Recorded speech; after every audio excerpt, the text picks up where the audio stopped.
오늘 묵상하실 말씀은 고린도전서 14장 1절부터 19절 말씀입니다.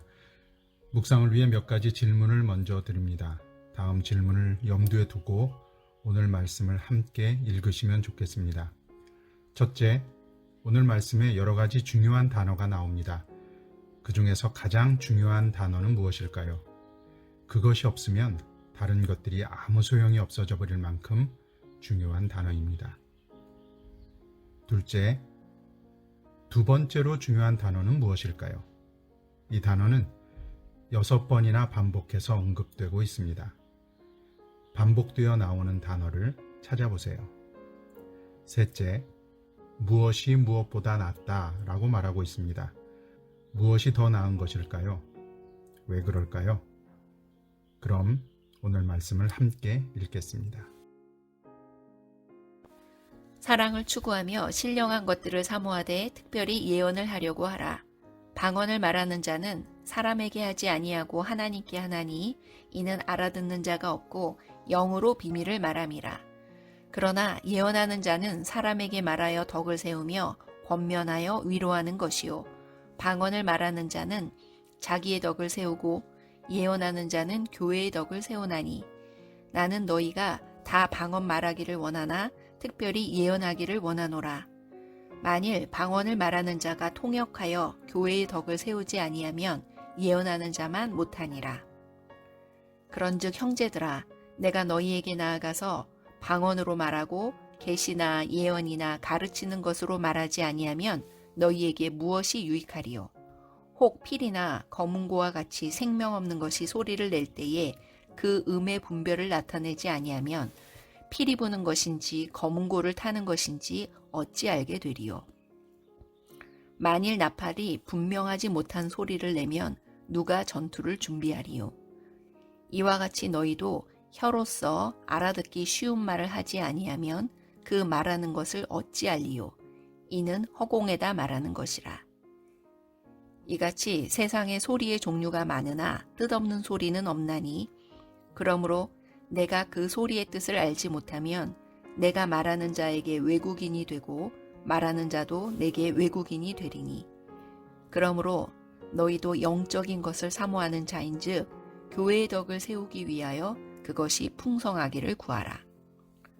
그러므로 방언을 말하는 자는 통역하기를 기도할지니 내가 만일 방언으로 기도하면 나의 영이 기도하거니와 나의 마음은 열매를 맺지 못하리라. 그러면 어떻게 할까? 내가 영으로 기도하고 또 마음으로 기도하며 내가 영으로 찬송하고 또 마음으로 찬송하리라. 그렇지 아니하면 네가 영으로 축복할 때에 알지 못하는 처지에 있는 자가 네가 무슨 말을 하는지 알지 못하고 네 감사에 어찌 아멘하리요? 너는 감사를 잘하였으나 그러나 다른 사람은 덕 세움을 받지 못하리라. 내가 너희 모든 사람보다 방언을 더 말함으로 하나님께 감사하노라. 그러나 교회에서 내가 남을 가르치기 위하여 깨달은 마음으로 5마디 말을 하는 것이 1만 마디 방언으로 말하는 것보다 나으니라.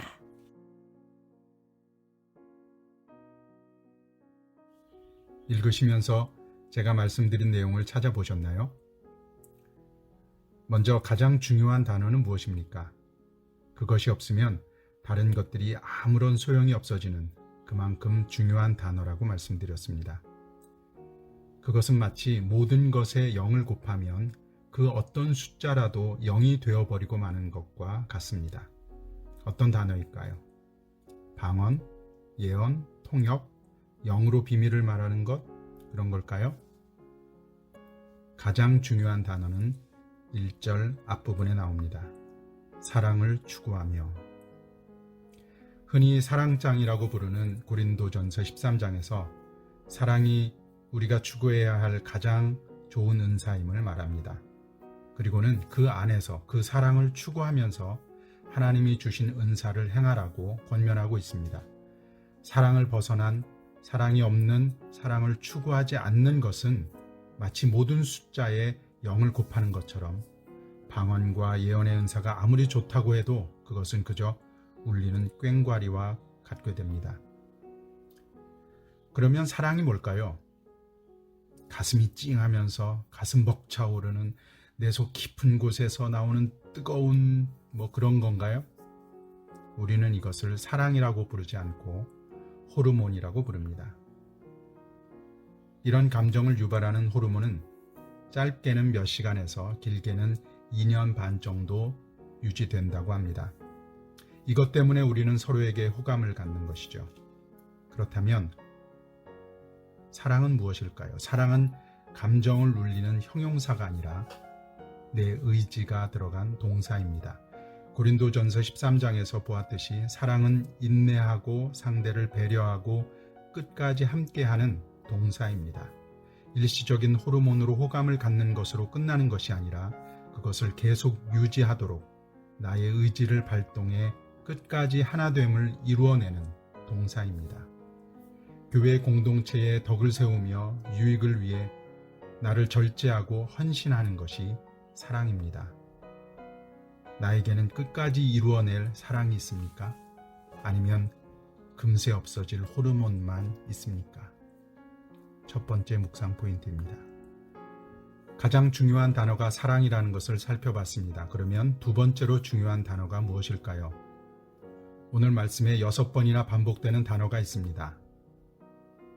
그것은 덕을 세우라는 것입니다.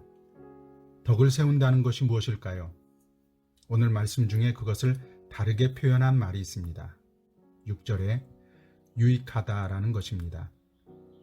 이것까지 포함하면 7번으로 늘어나겠네요.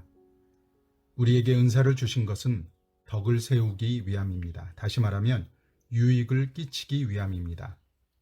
누구에게 덕을 세우고 유익을 끼치는 것입니까?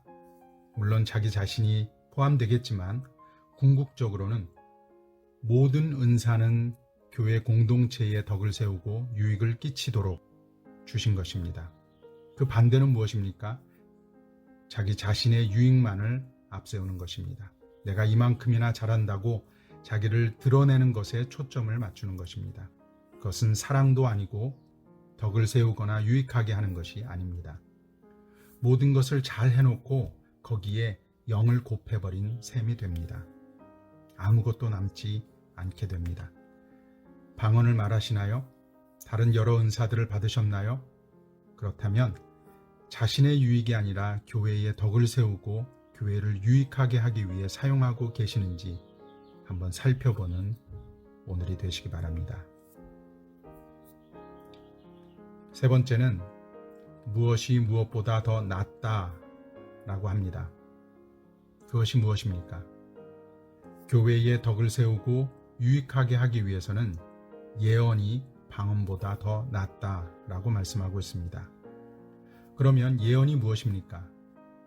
일반적으로 예언은 장래일을 말하는 것이라고 알고 계신 분들이 많습니다. 그때 사용하는 한자어는 미리예입니다. 장래일을 미리 말하는 것으로 예언에 그런 기능이 있습니다. 그러나 성경에서 사용되는 예언에 해당하는 한자는 맡길예입니다. 그러므로 성경에서 말하는 예언은 하나님께서 맡겨주신 말씀입니다.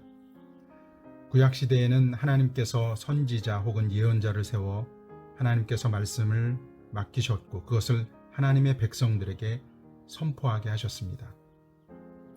그렇다면 이 시대에 교회 안에서 하나님께서 맡겨주신 말씀을 말하는 것, 그것은 어떤 형태로 나타나고 있을까요? 그것은 대부분 목사님의 설교일 것입니다. 그리고 우리들이 지체들의 유익을 위해 성령님의 인도하심을 받아 말하는 권면의 말로 나타날 것입니다. 그런 의미에서 선포되는 설교와 지체들의 권면의 말씀을 유의하여 듣는 것은 매우 중요하다고 할 수 있겠습니다. 고린도 교회는 하나님의 은사가 풍성한 교회였습니다. 마치 집에 좋은 물건들이 많이 있는 것과 같습니다. 그러나 집에 좋은 물건이 많이 쌓여 있어도 그것이 잘 정돈되어 있지 않고 집안 여기저기 쌓여져만 있다면 어디에 뭐가 있는지도 몰라 사용도 못할 뿐만 아니라 지나다니기도 불편하고 가다가 걸려서 넘어져 다치기도 할 것입니다.